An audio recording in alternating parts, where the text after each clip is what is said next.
আমি আসলে মনে করি আমাদের প্রশাসনটা অনেক স্ট্রং হওয়া দরকার।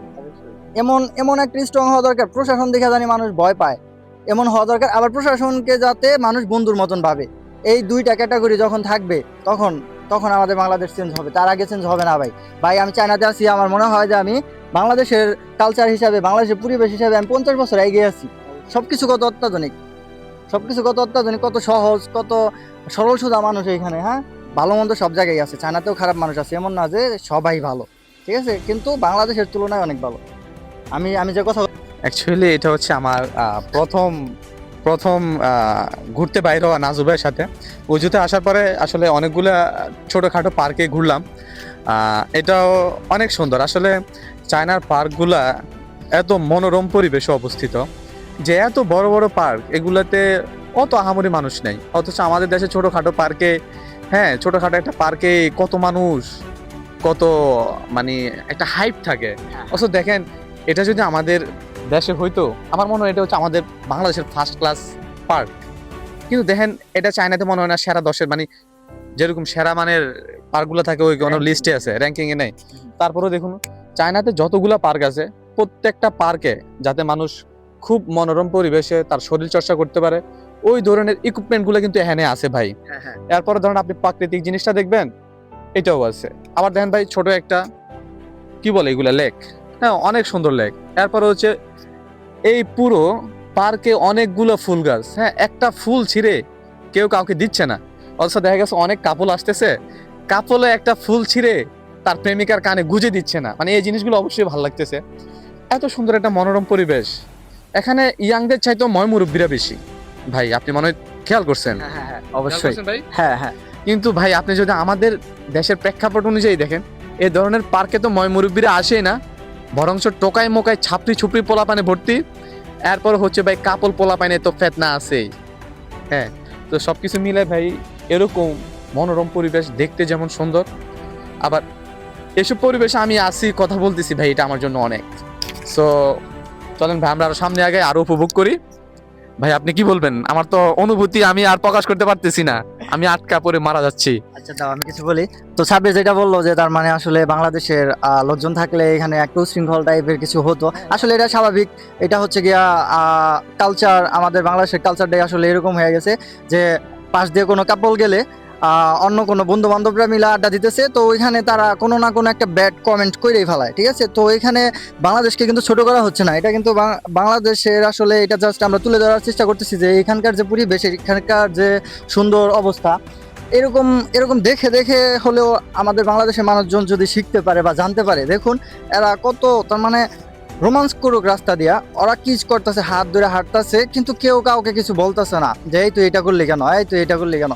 তার মানে এমনটা না যে ওরা খুব বাজে কোনো কিছু করতেছে, ঠিক আছে, ওরা কিন্তু নর্মাল ভাবে কিন্তু হাত ধরে হাঁটাহাঁটি করতেছে। কিন্তু বাংলাদেশে কিন্তু এটা পসিবল না।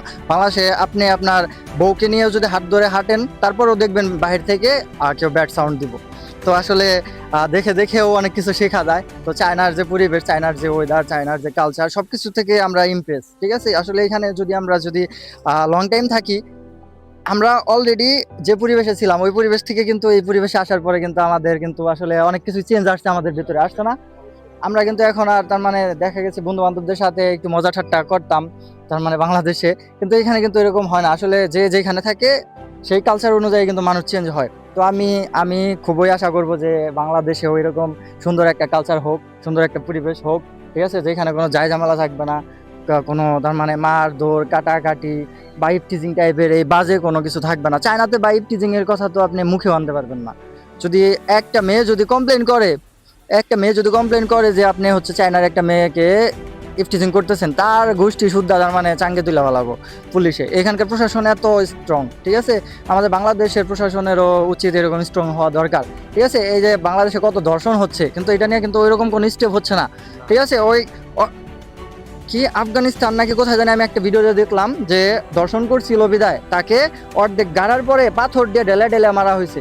এরকম করা দরকার, এরকম করা দরকার বাংলাদেশেও, ঠিক আছে। তাহলে ভাই দর্শন করার আগে বা এটা মাথায় আনার আগে তার মানে 1000 বার ভাববে একটা মানুষ, এইটা কিন্তু মাথায় থেকে তার মানে বের হয়ে যাবে সোজা কথা, যে হচ্ছে কি না এই টাইপের কোনো কিছু করা যাবে না, এরকম করলে এরকম কঠিন শাস্তি আছে। কিন্তু আমাদের বাংলাদেশে কি করে, কঠিন শাস্তি কিন্তু নাই, টাকা থাকলে কিন্তু দর্শন করে মানুষ, ঠিক আছে, টাকা থাকলে কিন্তু মানুষ দর্শন করতে ভয় পায় না, কারণ জানে যে প্রশাসনের কাছে গেলে টাকা ছুড়াইলে তার মানে আসলে আমার কথাটা কেমন ভাবে নিবেন আপনারা জানি না, কিন্তু এটা কিন্তু বাস্তবতা। আসলে কথায় কথা উঠছে বিদায় আমি জাস্ট কথাটা বললাম, কালচার হিসাবে আমি জাস্ট কথাটা একের পর এক কিন্তু ধাপে ধাপে কিন্তু বইলা ফেলছি।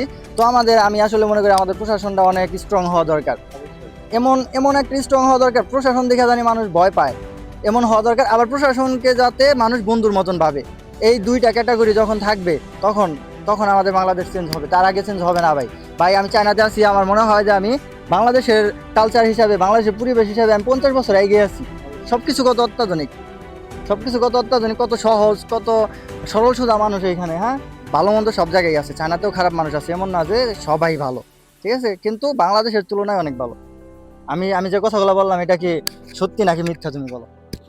না ভাই, আপনি যখন মানে দুইটা ভিন্ন জায়গার মধ্যে দাঁড়াবেন তখন আপনি দুইটা জিনিসের মধ্যে কম্পারিজন করতে পারবেন যে কোনটা ভালো কোনটা খারাপ।